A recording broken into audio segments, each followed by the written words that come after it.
Our next speaker is Mr. MATSOBANE MATLWA. MATSOBANE MATLWA is the CEO of the South African Institute of Chartered Accountants.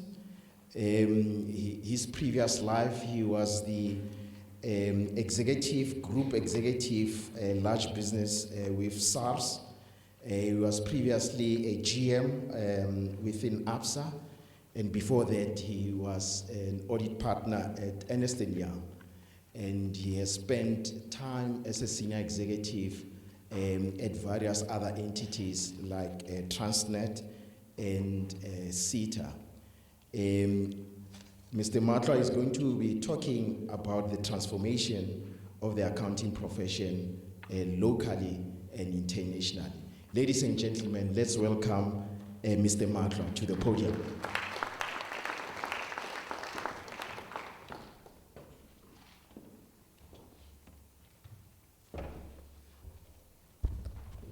Good afternoon. I believe it's now afternoon.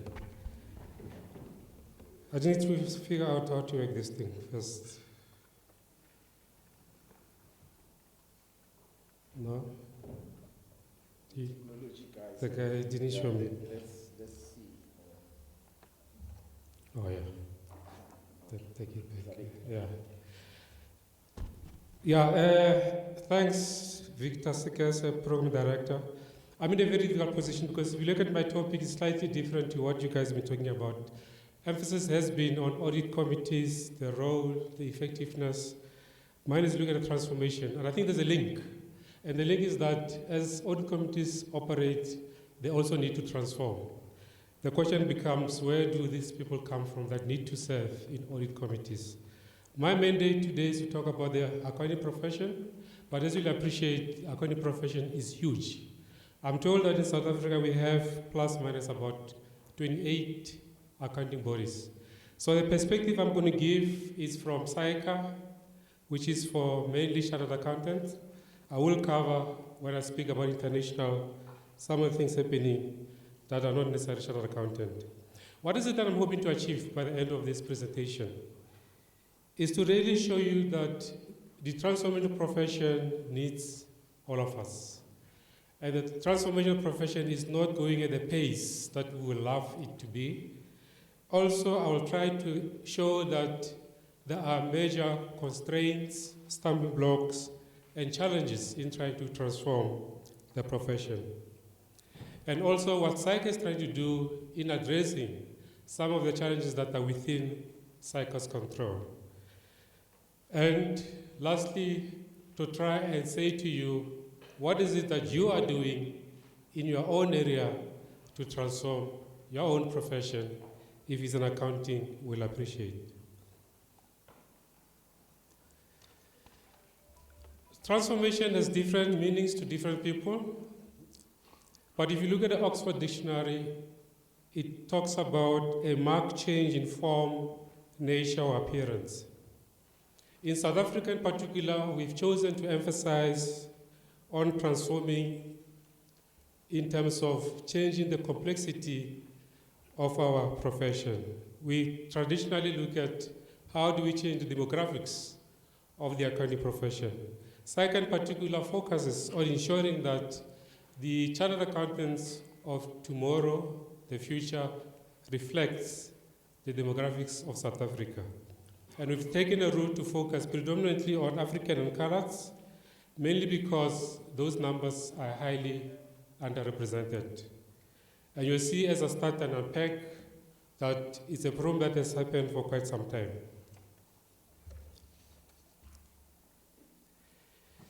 Where are we currently?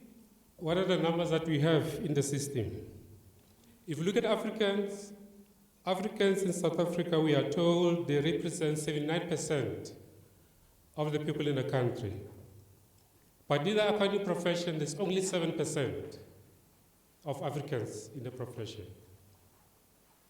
If you look at white people, they represent 9% of the South African population, but they have an 80% representation as chartered accountants in this country.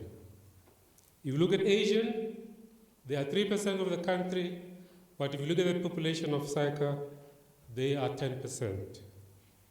Colors, they are 9% in the country, there's only 3%. Those numbers are worrying for anybody who's passionate about transformation of the profession. The question becomes, where do you start?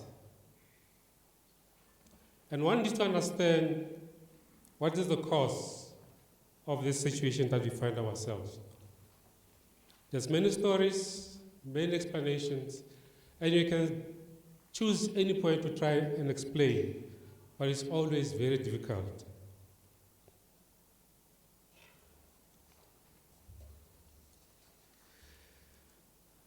Where have we come from? I could have chosen 2001 or 1998 or 1976. For simplicity, I've chosen 2004 and tried to compare to 2012.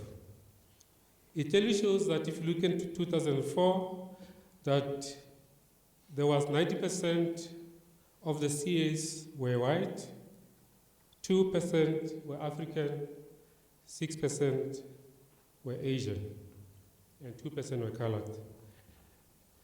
As I speak now, 80% still white, Africans 7%, Asian 10%. If you look at the African numbers, there's been a growth of 5%.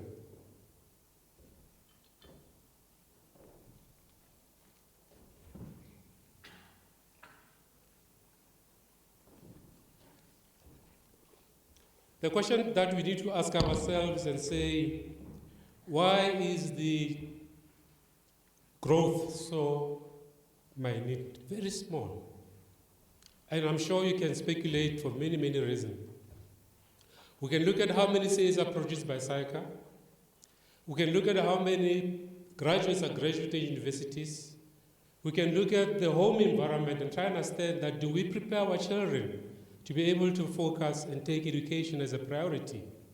Do we look at the country and say, as a country, does it make it easier for us to be able to study? So you can choose any of those factors. Rightly or wrongly, I've tried to look at something that all of us are very familiar, to look at the educational system that we have currently in the country. And I've taken the stats for 2011, and I said, let's try and unpack it and understand how many of those people have managed to pass, because those are the students that end up being chartered accountants and internal auditors and forensic accountants and all those other accountants that we have in the country. If you take 2001, we are told that there were about, give and take, 500,000 students that wrote, or learners, because they're still learners at that level.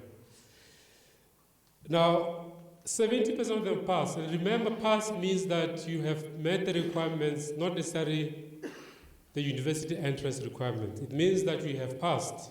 During my time when I wrote matric many years ago, we used to call it school leaving certificate. Some people used to get an exemption. Now, 70% of 500,000 people have actually passed. You can do the maths. However, 46% of those people have written maths, and during my time, it was standard maths, higher grade maths. Today, we talk about core maths and non-core maths, or maths literacy. And if you look at that number, 24% of those people passed have what I regard as an exemption, meaning with a pass to qualify to go to a university.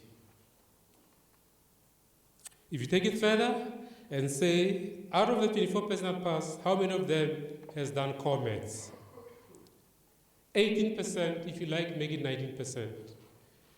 Now, if we had the data that help us to unpack it even further and say, out of those 18%, 19% that qualifies to go to university, how many of them are Africans? How many of them are coloreds? How many of them are Asians? How many of them are white? From what we see on the TV, I'm sure you can guess. To me, that is the first problem that we have for any profession, whether it's chartered accountants, lawyers, engineers, doctors. Until and unless we find a solution to address this picture that is worrying, we are in a dire strait.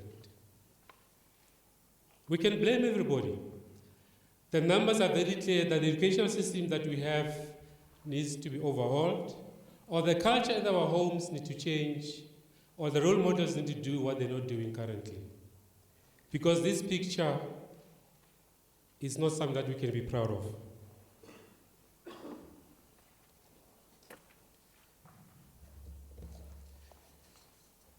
Now, it's well and good for us to look at the problems and become sad about what is it we're trying to do. But we always have to take responsibility as citizens of this country, as individuals, as institutes, as human beings, to say, what can we do? And it will never be enough. Doesn't matter what we do, because the backlog that you deal with is so heavy and is deep that it needs multi-approach. It needs each and every one of you and your families to get involved in this journey. It's going to be tough for some time to come. I sometimes feel bad as a chartered accountant, and I ask myself, how did I cope? Why was I selfish? Shouldn't I have done better? So I'm not sure the CAs in the audience, how do they feel when they look at those stats, especially the African CAs with the background they come from. So what the cycle is doing currently is to look at initiatives to try and address this problem. And I need to emphasize that we're not winning the game, because we don't just have the resources. What we've done recently, last year we accredited University in Limpopo. Because one of the challenges that we have in this country is that if the universities that are attended by predominantly black people and they're not accredited to give a CA qualification, and the few students that manage to go to VETS, UCT, UJ, you will never address the challenge that we're facing. So we need to look into the system and say, where are the stumbling blocks? Where are the bottlenecks? And part of the bottlenecks is the universities that are predominantly producing black graduates are not accredited. And that is one of the problems. And we now, fortunately, managed to accredit University of Limpopo with the help of University of Johannesburg. At the time, it was called a capacity building program, and you'll appreciate because of where we come from, the university of historically disadvantaged didn't have the resources to be able to employ qualified people to be able to produce the kind of results we want.